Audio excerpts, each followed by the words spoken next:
Hello friends, today I'll be reviewing ink from Indian manufacturer Krishna inks, and this one is their S series Krishna Pakeezah. The ink has been the ink has been talked about for various reasons.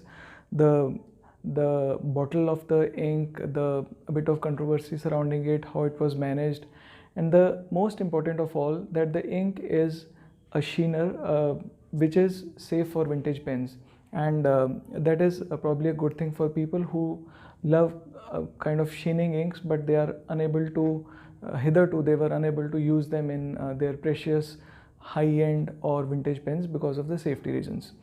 So the ink, I'll be taking up the review in three parts. Firstly, most important, what the ink is all about, the characteristics. Secondly, we'll come to the packaging, and thirdly, we'll take up the bottle. I have used an endless recorder for showing the characteristic of the ink, and this has a Tomo River 68 GSM paper. Before I come to the characteristic of the ink, let me first thank Mr. Aditya Bhansali from Krishna Inks, who has been very kind enough to send this ink to me for review. Now coming to the ink I've tried with Alami Safari. This is a steel nib, and I have tried it with extra fine, medium, broad and stub.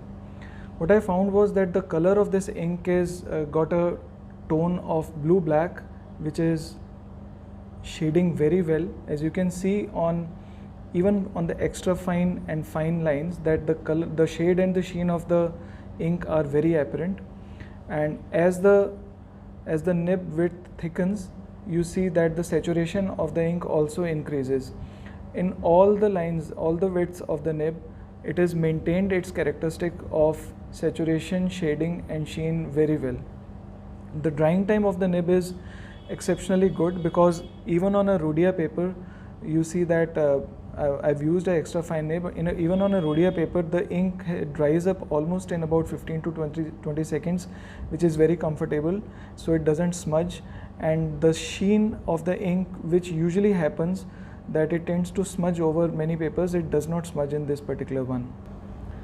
I compared the ink with other ranges from Krishna series like Krishna Moonview 2, and then Organic Studios, which is an immense sheener, and I found out that the sheening of this Krishna Pakeezah is good. It doesn't stand in the way of identifying the ink as happens in some of the other products. Here you can barely make out the characteristic of the ink. This is a glass dip pen, and I've used one dip and then kept on scribbling on the paper, so you will see that as the ink amount on the glass feed decreases, the actual color of the ink comes to stand out. So you can see that on the later strokes, this characteristic of the ink underneath is more evident, while with a very wet nib you will probably not expect the ink characteristic to show through the sheen it produces. On comparing with other blue, I found that the closest blue black which comes to Krishna series Pakeezah is this Banguno Mori Osaka Bay blue black, and the sheen on the Krishna ink is pretty much more than the Osaka Bay ink. The waterproofing test which I did shows that this ink is not waterproof. You will see only some ghost lines appearing after letting the water stay here for about a minute.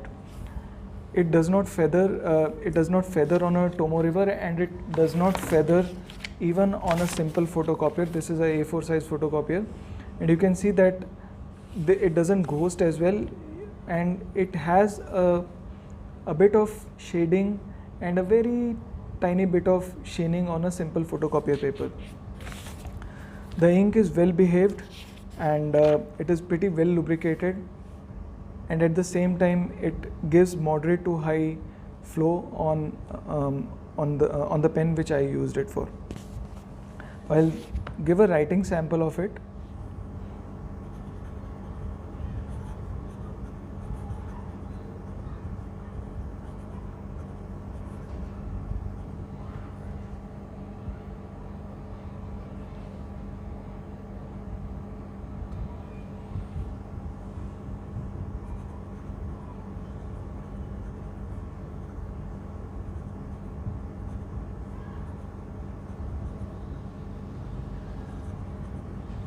Pakeezah is the Urdu word which means pure.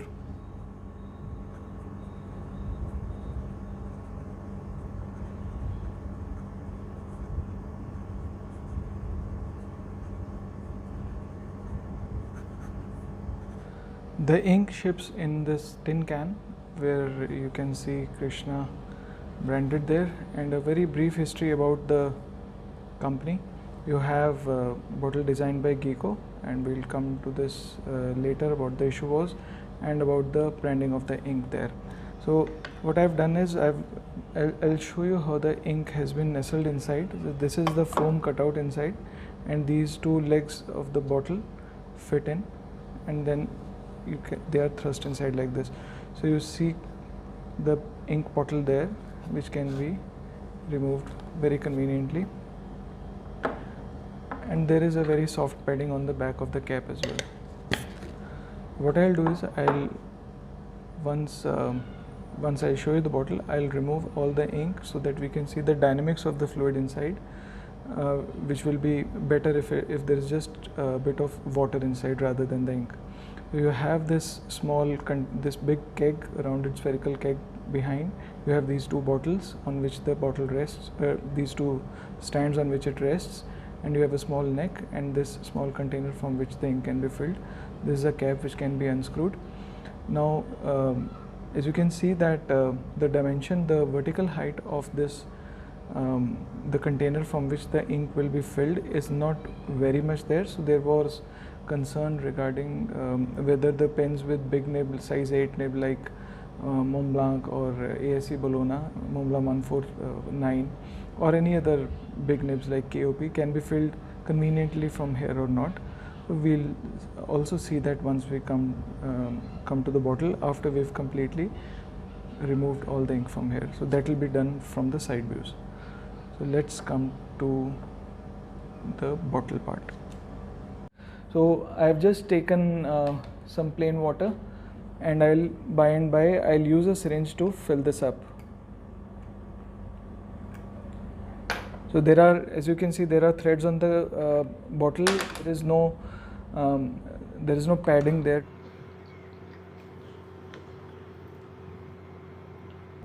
Now once you've filled this, it doesn't automatically go into the spherical chamber. You'll have to tilt the bottle, and as the air comes out, this tends to fill.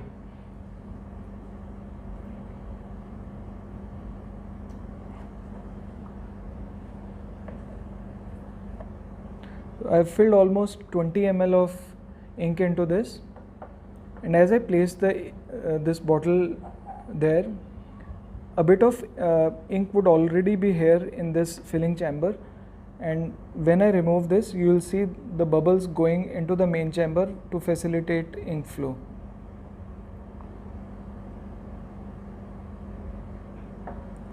But there is one issue.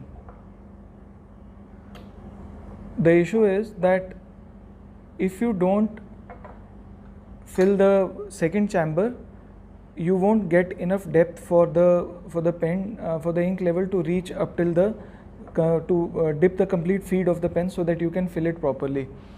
And as I withdraw it, it reaches a level and it doesn't go beyond that. To make this level higher, you'll have to just tilt the bottle slightly towards this, and then you can see that the ink level is higher, and then you can dip your pens. While it was being shipped, there were issues that the ink was leaking, so the manufacturer put on a Klingon film, and then they put a slight sticker on the neck of this filling chamber, and that basically prevented any ink from leaking while it was being shipped. So I have closed the cap to my satisfaction, because beyond this I'll probably crack the neck of this, and we'll just play with this upside down.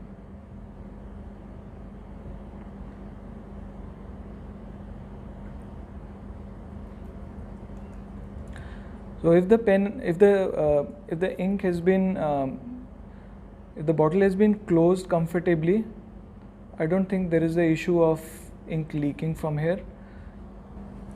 I've got with me a Kenwright Desire, the pen which I'm currently using. It sports a size 6 nib, and if I wish to fill it by dipping it into this reservoir. You can see that I can do it, and once I let some ink into this chamber, it completely the feed completely immerses itself and I can fill this pen conveniently. The girth of this is standard, is I think about 11 or 12 mm. I wanted to check whether the pens with a bigger girth and a taller nib like size 8 nib would go through this chamber, and as you can see, Montblanc 149, KOP and ASC Bologna Extra, all of them can be conveniently filled.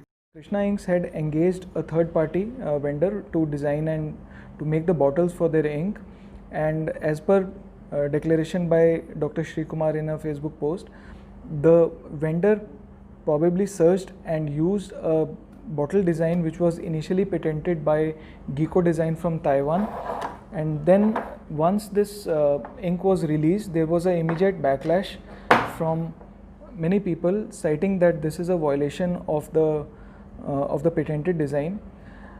What happened was that immediately all the shipment and all the sales of the ink were halted, I think probably the same day or the next day, and then they approached Geeko Design, probably took a licensing by paying the amount of licensing fee, and they got a permission to sell about 2,000 ink bottles in the current lot. So they now have mentioned that the ink bottle has been designed by Geeko, made all the apologies, made the clarifications, and then that's how we see this ink saw the light of the day. Overall, Krishna has come up with a very nice product. The ink is good, it is well lubricated. Most important of all, it is safe for the pens, vintage pens and high-end pens. It is a good sheener, and the price is suitably kept at about 950 rupees for 30 ml of ink. This is available from the Pen World, and I'll share the link in the description below. I hope you like this video, and I'll see you next time.